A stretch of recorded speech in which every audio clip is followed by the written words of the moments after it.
السلام. اليوم غادي نحضر معكم طاجين بالدجاج والجلبانه. الصراحه من اروع الطواجن والاقرب الى قلبي.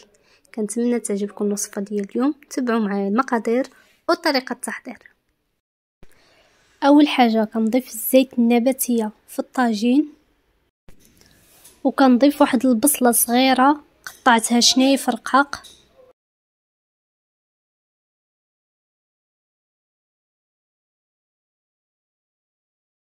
وكنضيف على هاد البصله الكميه الدجاج اللي عندي، وانتم غديروا كميه دجاج على حسب عدد افراد الاسره ديالكم.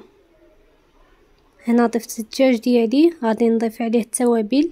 غنضيف نصف معلقه ديال الخرقوم، معلقه صغيره، نصف معلقه صغيره ديال الخرقوم، وكنضيف ايضا نصف معلقه ديال السكنجبر،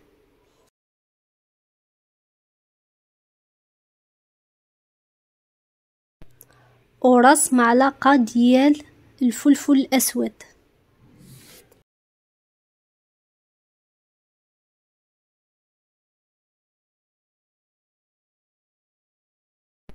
وكنضيف ايضا الملح. كنعبرو بيدي باش عيني ميزاني على الملح، باش ما يجيش مالح وما يجيش مسوس. حتى نتوما ضيفوا الملح غير عينكم ميزانكم. وكنزيد عليهم واحد 2 فصوص ديال الثوم اللي حكيتهم،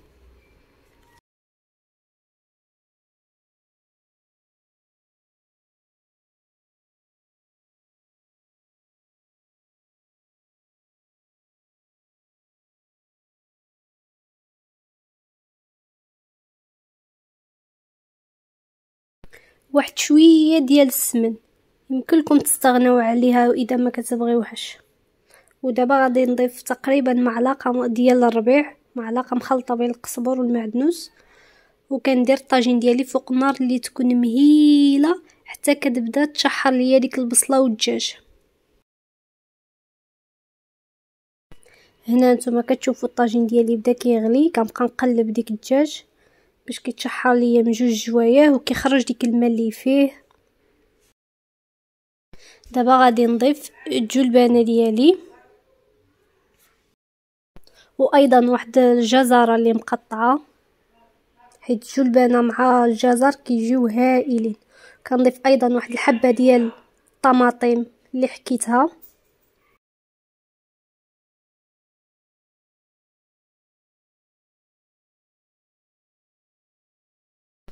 وصافي كنغطي على الطاجين ديالي حتى كتشحر ليا ديك الخضيره شويه وتهبط.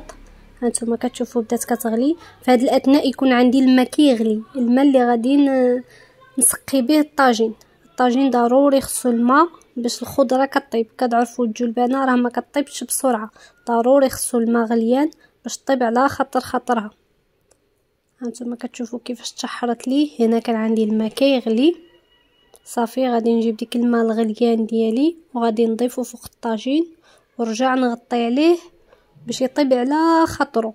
في هذه الاثناء عندي البوطه ناقصه، البوطه ما كنجهدش عليها.